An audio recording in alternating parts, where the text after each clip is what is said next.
So yeah, that was kind of like my way of like going into MMA, and it was just one of those things where it was like, it's either this or like, for lack of better words, it was life or death. It was either I was gonna,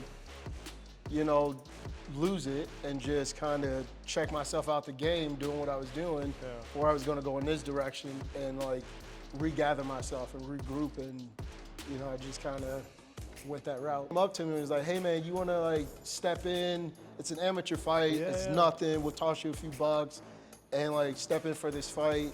And they were like, I was like, man, I don't know, bro. Like, I don't even know, I don't know how to put all this together. They were like, look, all you gotta do is wrestle a dude, ground and pound him. And I was like, wrestle, I got that. Ground and pound, that's pretty simple. I figured that out, right? So they were like, yeah, just go out there and do that. So I went out there and did that. I beat the guy. And then later on that night, we were in like a field house, like kind of like the size, maybe a little bit bigger than this space. And there's like maybe like 20, 30 people in the crowd there. But after the fight, like people were going crazy.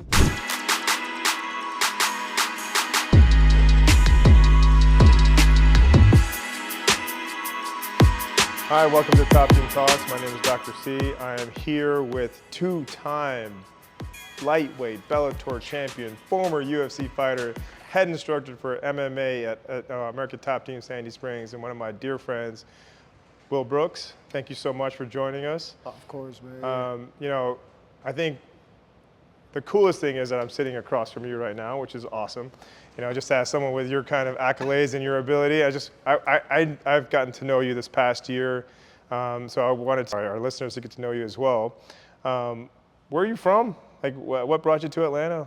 So me and my family, my immediate family, originally from Chicago, but I grew up. I moved out of Chicago when I was like 8 years old. Grew up in like the outer areas, like Waukegan, North Chicago areas. Like those areas are like 45 minutes, an hour away from Chicago. So my family moved out to those areas. Spent most of my high school years in Gurnee, Illinois. Went to school at Warren Township High School, and then that was like the more important parts of your life in high school, where you started to develop and grow as a person, or figure yourself out for the most part, right? Yeah. So that's where I kind of spent all my time there. And then, I ended up going to college not too far away from there in Palatine, Schaumburg area. I went to William Rainey Harper College. Nice. They were calling it just Harper College for a long time. And then they were like, oh, we got to say the full name to honor this guy. So now, like, I'm like trying to figure out how to say the whole thing all the time. But nice. Man, that's where it came from. High school seems like forever ago. Yeah, right. Yeah. So I was a nerd in high school. What were you like in high school? I was fluid, man. I was like everywhere, because I was always like wanted to be involved in everything. I was like big spirit, high energy, like go, like. Now they got titles for ADHD and all that stuff, right? But back then I was just a hyper kid. But I like people, so I always wanted to be around everybody. Nice. So I jumped around from different groups. So you were the cool kid. So I was an athlete. Yeah, so there you go. I was like with the like jocks, and then like some of my close friends were like skateboarders and all those kids, and then I was like. I just kind of vibed with wherever I was in that space. So it kind of. What kind of sports were you into in high school? For me, it was always football. Okay.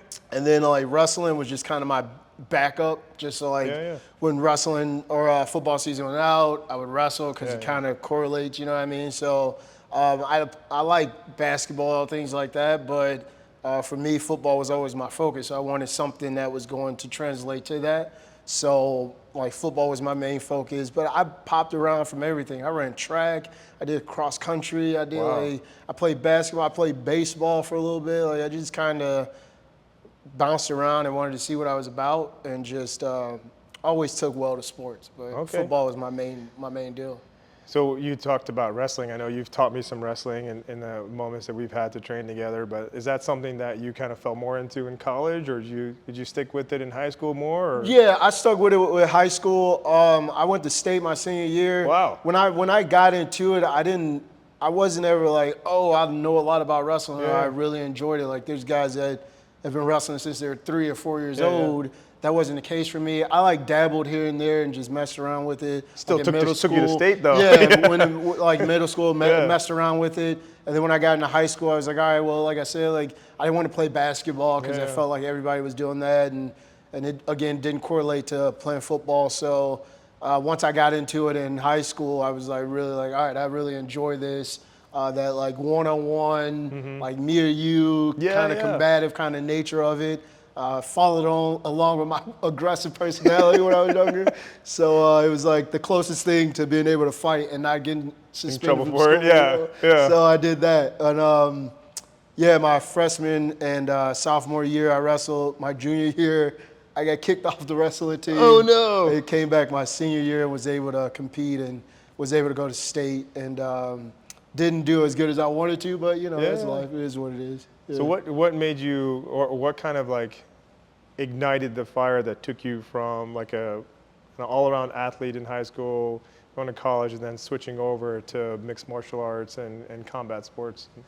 Oh man, I think for me, I couldn't even give you a real like, this is the answer. Like the inflection like, point. Yeah, like I couldn't give you that because I think a lot of my life has been very like, not linear, but like up and down this corner, around this corner and up this hill and all these different areas. And I just find myself in these different spaces and really being able to adapt and adjust to wherever I'm at in that time.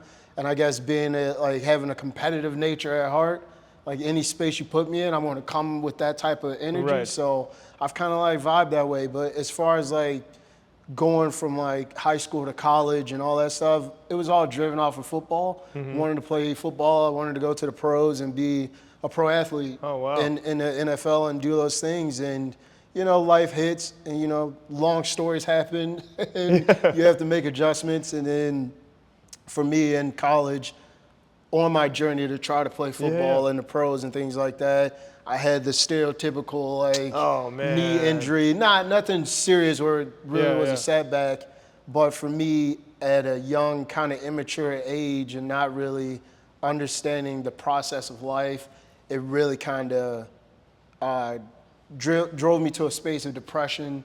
I started making like poor decisions based off like, oh, my knee is busted, I can't run as fast as I normally would, and I don't feel the same. And in that immature space, I started like running these circles in my mind. I ended up quitting the football team and went down like a really like dark space in my life during that time.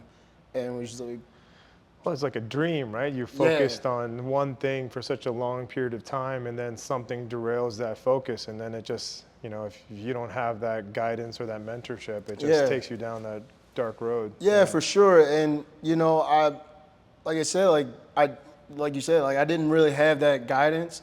I had like good people in my life, but not to the point where, they were that involved in my life. You know what I mean? Like they were still trying to figure out their own stuff. You know what I mean? So again, like, and I was always really prideful. So I had a hard time asking for help. So once things got tough, while I was in while I was in college, once I decided to stop playing football and stuff, alcoholism, got really addicted to drinking and just really focused on just kind of throwing it all away and just flushing it because I felt like I put so much of myself in this goal of becoming a pro athlete and a football player, and I was going to be the one in my family to have the success and maintain. I just put a lot of pressure on myself. And then a buddy of mine, Nick Redding, I went to high school with him, and I think he went to Viking with me, middle school. Either way, I just knew him for a long time. And long story short, he was going to a school down the road from me, and he would hang out with me at my house. We'd do house parties and stuff like that, and he'd come kick it. And I got to, like I said, I got to a really dark place. And he had came to the house, and nobody was able to talk me out of getting out of my room. Yeah. I was going to class with like coffee mugs, or like other kids were drinking coffee. I'm like, I'm boozing out, like I'm rubbing coconut during class, like I'm just like, I didn't even show with a book or a backpack. I'm here, bro, So I was doing that, and then he came to my apartment, and he just like sat down with me, like, bro, like why don't you come to this MMA gym that I've been training at, and just get yourself back in shape. No expectations or anything. I think you'd be really good at it. And they had a wrestling program, so I did that. And you do the wrestling, then I'm looking over to doing jiu-jitsu and hitting pads and all that stuff. Right. So I started like trickling in all these other skills. And then, I know I said long story short, it's getting super long. No, it's good. That's why we're here, To kind of but yeah, get to see what makes you tick, man. Yeah, so that was kind of like my way of going into MMA, and it was just one of those things where it was like, it's either this or like, for lack of better words, it was life or death. It was either I was gonna, lose it and just kind of check myself out the game doing what I was doing, or I was gonna go in this direction and like regather myself and regroup, and I just kind of went that route. I mean, that is like a phenomenal kind of story, but it's also a story that we've kind of heard happen, right? Somebody who's very talented, very focused, has a goal, something derails that goal, and then they get put into this pit and they just can't climb out of it, right? And I guess like your friend really helped pull you back, but did it in such a cool way where it's like, hey man, just check it out, check out this gym. And then while you were there, what started to shift? Like, was it just the competitive nature of MMA, or just that in order for you to kind of succeed, you have to be better than those guys or you can get choked out, right? So you gotta work back to get to that, to tap into your competitive nature. I think what happened was I've had this since beginning of MMA and going to that gym.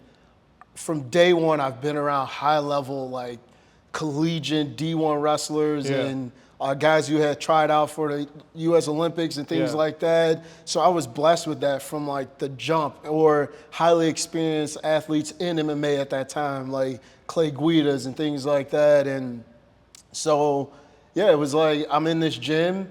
I don't like losing. I'm hyper competitive. Right. So these guys are kicking my teeth in every day. I got to flip the switch, because first you come in, I'm kind of respectful to everybody. It's like, hey, I'm just trying to feel my way through. But at the same time, I'm like, I'm a dog, bro. I'm not going to just come in here and get whooped on all the time. So, me having that in me and really like, I'm annoyed and I'm pissed and I don't want to keep getting my butt kicked. So I'm going to start going after people and really show them what I'm capable of. Because I was holding off at first, because it was like, I don't want to disrespect anybody. But then at the same time, as I started picking up the pace, you start to gain more respect from people, because they recognize your skill set and your abilities. And then, there's a sense of like pride and respect that you build with those guys. And really kind of what ended up sticking me in the sport of MMA was really an accident. I was there training, never had any intentions in competing. I was just trying to put my life back together and really move away from alcohol and move away from that dark space, right? So I just figured if I just stay busy, and I'll be able to like stay away from that stuff. And one day I showed up, and a guy in our gym had a fight coming up, and he ended up getting hurt. And one of the coaches, Alex and Joe Smith, these were two coaches at the gym, they like came up to me, because at this point I was like not bragging, like kind of bragging. I'm not like, I hate saying that, but I was like whooping on some like high level dude, So they came up to me and was like, hey man, you want to like step in? It's an amateur fight. It's nothing. We'll toss you a few bucks and like step in for this fight. And they were like, I was like, man, I don't know, bro. Like, I don't even know. I don't know how to put all this together. And they were like, look, all you got to do is wrestle or do ground and pound him. And I was like, wrestle, I got that. Ground and pound, that's pretty simple. I figured that out, right? So they were like, just go out there and do that. So I went out there and did that. I beat the guy. And then later on that night, we were in like a field house, like kind of like the size, maybe a little bit bigger than this space. And there's like maybe like 20, 30 people in the crowd there. But after the fight, like people were going crazy. And I didn't know why. I was like, oh yeah, they just excited, it's fun. And then it turned out that guy was like 8-0, this big prospect that was like the UFC was looking at him to bring him in for at the time the Ultimate Fighter show. And I went out there and I cooked him in the second round. And I had no idea. And Joe and Alex pulled me to the side and was like, yo, like, you know what you just did, right? I was like, nah, man, like, what's up? Like, they were like, yo, you could make a lot of money in this if you just stay focused on it and locked in. And I was like, shoot, bro, I ain't got nothing else to do, so let's Yeah. go. So it was like, That was the man. beginning of a very storied career, you know. Yeah. That's Worked awesome. out. Yeah, Yeah. it worked out. Worked out. That's an understatement, man. Yeah, FC Yeah. champion, 2-time Bellator Yeah, champion, former man. UFC lightweight. I mean, come on, man. I Yeah. mean, this is you've kind of reached and then replicated what some of the guys at this gym like would just wish to do, you know. And it's like that's amazing. But you know what I think is something that is just phenomenal to listen to, because the first time I'm hearing it, is just the significant amount of mental resilience you have to have, but also how you channeled that passion for something and took it from a dark place into a place of productivity and like an altruistic approach, right? Someone who has this aggressive kind of focus, and then to put it into something more productive than alcohol, drinking, addiction. I think that's a huge, and I think for anyone listening, like that, if you can find something that you can supplement, and then focus on that, you can accomplish great things. Yeah, it was. I mean, at the time, I didn't know it was happening. Yeah. And I think that kind of made it a little easier just to be there. 'Cause just that I didn't come in with any expectations to do anything. I was just like, hey, I just got to keep my feet moving. And because I knew if I was sitting still with the way my mind works, the second that I sit down and I'm thinking, it's going in that space and in that time, I was only going to go through what the dark stuff that was going on. Yeah. And then I was going to start putting myself in that space where it was like, well, this is all I'm worth. Like, this is what I'm capable of. Like, why should I have anything positive or better than this? So I countered it by just keep your feet moving and keep going. And look, that's not an answer for everybody, right? Like, we're not all going to think that way. But yeah, that was kind of the space that I was in, and just kept going, man. I have to share something with, so I was the lead COVID doctor for my system. And during that whole time, seeing all that death and all that destruction put me in a dark place too. And honestly, I'm nowhere near talented in a way from a martial arts standpoint, but I think I've done pretty well from a medical standpoint. But I do think that, feeling that weight of depression, feeling that kind of, that almost fakeness you have to do, smiling to people while you just want to crawl into a hole. I think that, if it wasn't for Tubbs here, who kind of pulled me out of that to open up American Top Team Sandy Springs to create this brotherhood, I think that really helped pull me out, because I was in a, it was a tough space to be in for a long time. Yeah. And, just listening to you kind of reminds me that it might not just be that you're focused and you're really good at what you do, but it's also that you mentioned these people that you hold in such high regard because they believed in you, right? Yeah. They stood by you, and they kind of gave you that camaraderie and that brotherhood that you needed. Yeah.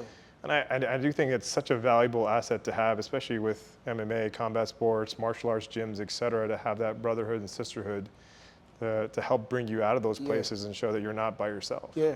So. I think it's hard not to. Like, you're gonna run into somebody who's gonna be able to trigger you and point you in the right direction, right? Like, it's a very intimate space. Yeah. Like, you're working with people on a daily basis, directly, physically moving each other, and physically interacting with each other. So you have to kind of break certain barriers when it comes to that, right? So, and while you're doing that, it's not just breaking a physical barrier, it's breaking this like mental, emotional space too. I'm inviting you into my space to understand me and get to know me. And like you and Tubbs, like he felt like you had built that relationship to be able to come out and be like, look, man, like, hey, I see where you're at. Let me guide you out of that space because I know what you're capable of. And I think we all have that survival instinct also. Right. But we just need somebody to kind of spark it. And then we're like, oh, get the engine revving, like, oh, I know how to do this and where to go from here. And you start to recognize and you appreciate those people around you because you're like, oh, that's what I needed. I couldn't find it. I didn't have the answer. Somebody gave me the answer. Now I just take the ball and run with it. So that's kind of like always the way that I kind of saw it or view things. So just to kind of piggyback off of that a little bit, I mean, you went from that one fight, beating like a prospect, to then going off to not only doing like national but international fights and winning and becoming, on Tapology, one of the #1 fighters in the world, right? And which is amazing, right? You beat Michael Chandler twice. Yeah. You know, so I mean, it's like, you know, Yeah. people don't even know like what kind of talent they're training with when they're training under you, because you know, you're very humble. Like even when I met you, I was like, man, like there's. So how did you go from like that guy who was, you know, to this new person who is like a teacher, educator, but also a family man, and how do you supplement that continuous competitive drive? You know what I mean? Like, Oh man, I would like. I don't even think we have enough time to go over all that. Like man, like so when you sum it all down, it sounds like, you know, I went from this and started and moved to this thing, yeah, right? But I think there's the space in between, of course, where man, I've struggled, and I continue to struggle. I still struggle with a lot of things in my personal life as far as my own traumas and my own healing and my own things that I need to grow from. And I think during that time, I figured out how whenever I had success or felt like I was growing in something, I figured out how to implement it into my everyday life. And that kind of put me in a space where it kind of put me in a place where I was like, oh, wait, man, like you can go through these hard things and not just be shameful of it right, or be judgmental of yourself. You can actually forgive yourself, right? right, And along the way, I just figured out how to take that forgiveness and understanding like, man, I did these things in life and had these difficulties and kind of dragged myself through the dirt for it, and didn't know how to associate accountability with forgiveness, because I think they go hand in hand, right? So right. once I figured out how to hold myself accountable for things that I was messing up myself, and not just put a guilty stamp on my head and be like, oh, you'll be nothing. I figured out how to heal from that, and then it poured over into my everyday life, like with my marriage, with my wife, with my kids. And again, I'm still learning. I'm still doing it. And thankfully, I've really leaned into my faith, really tried to lean into my church and lean into that in my relationship with my wife and my kids. And am I perfect with that? No. But I still try to blend it where I can, as much as I can, and not put any pressures on myself. So I've kind of hit that space where I'm like, not I don't know, like an awakening or something, Right. but I'm comfortable. You know what I Yeah. mean? I'm content with where I'm at. So One of one of my friends would tell me that, you know, don't pray for happiness for your children, pray for contentment. And you know, I think about that. Yeah, I think about that statement a lot. Like, you know, like you say, "Oh, I wish you're happy." It's like, well, you know, what does happy mean? It's a very different definition for most people. But Right. to your point, like a contentment yields peace, right? Yeah. Which peace would hopefully yield happiness. You know, in that way where you're kind of okay in your own skin. Yeah. And to your point, shame is something that a lot of people just can't seem to get past, right? It's like they carry it with them. It weighs them down. I mean, I remember carrying when I was training here and I was carrying 15-pound weights and I was going back and forth. And he said, don't worry, it's gonna burn in like 20 minutes. Yeah. I'm like, it's only 15 pounds. Bro, like in 10 minutes later, I was like, my arm's gonna fall down. You know, like, but it's true, like the weight you consistently carry for a long period of time, no matter how light, will weigh you down to the point where you can't do it anymore. Yeah. And I'm so grateful to hear that you're able to kind of do that and then find a way to get past it, lean into your faith, and then, you know, be the phenomenal, you know, coach and dad and person that we all know you are. I don't know about phenomenal, man. Well, I mean, I think like I take a lot of pride in where I'm at. You know, Yeah. like I think that's also something that I learned is to celebrate myself. You know, is understanding that like, yo, I did do the work and I have done the work and I continue to do the work. And I think that was one of the things that kind of made it tough on me is like that ability to step away from it. Hey. You can't just live in this space of shame because you brought these humans into the world. Right. And you got this woman and this other individual depending on you as far as your mental and emotional health goes. So you have no choice but to do the work, right? And then I start to drift back into my own childhood, and I'm like, well, I know that I'm only kind of doing this generational trauma thing where I'm carrying it on. Now I look at my children, I'm like, oh, I'm going to pass this on to them, and I refuse to do that. God bless you, man.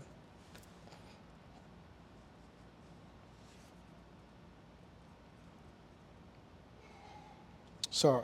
No, it's okay.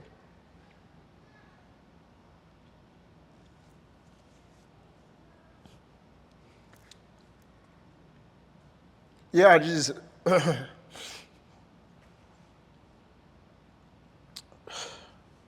guess I just kind of look back on like my relationship with my father, right? And now that I'm older, I have a better understanding of where he was and what he was going through when we were having our battles and things like that and having our difficulties.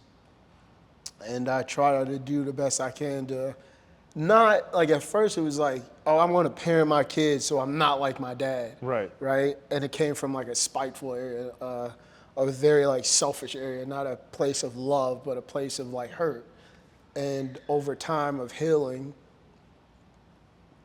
growing my relationship with my father, I've been able to see that, oh, hey man, like he didn't do anything on purpose. Right. He was just another hurt individual dealing with generational trauma and had no father figure in his life to teach him how to do it. Yeah. And over time growing, building that relationship with him, going to therapy, learning about myself, I've just kind of been able to learn, like, how do I do this with my kids? And that's where I'm at now. Like, so yeah, it does look phenomenal because I move like that, you know, I move with that energy where I'm like, you know, I celebrate myself for the work that I've done rather than just think about the work, you know, if that makes sense. Yeah, I mean, again, this is. Yes. No, it's good. It's just, you know, I think it's so important because I look good. We look good on the camera still. Like, I know we didn't do makeup, so if we did, I would have wiped that on. You know, when we started this, it was so we could share information and try to help people. Like you helped me, right? I mean, you don't even know this, but like 6-7 months ago, like I'm a very obsessive person. We built the gym. Like I kind of, you know, jujitsu, whatever. Like I'm going to put my whole heart into it, and I'll forget. Like I'll forget my wife, my kids, my family, and I would see you, and I'd see these like things that you put on Instagram, and like just like talking about your kids and family, and I never believed in therapy. As a doctor, I know. I mean, it's a horrible thing to say. And after talking to you, like I started therapy. And, you know, I have a lot of shit that I dealt with my whole life, you know, and now for me to be able to separate myself and give my kids the true person, the true part of me, and not pass on that. And I owe it to you, and I owe it to Tubbs, and I owe it to this place because I would have never done it 8 months ago. I appreciate that, man. It's just like it's a huge thing, and I hope that people who are watching this, like I mean, we're doing this because, you know, we want to spread information and good information and true information. Yeah.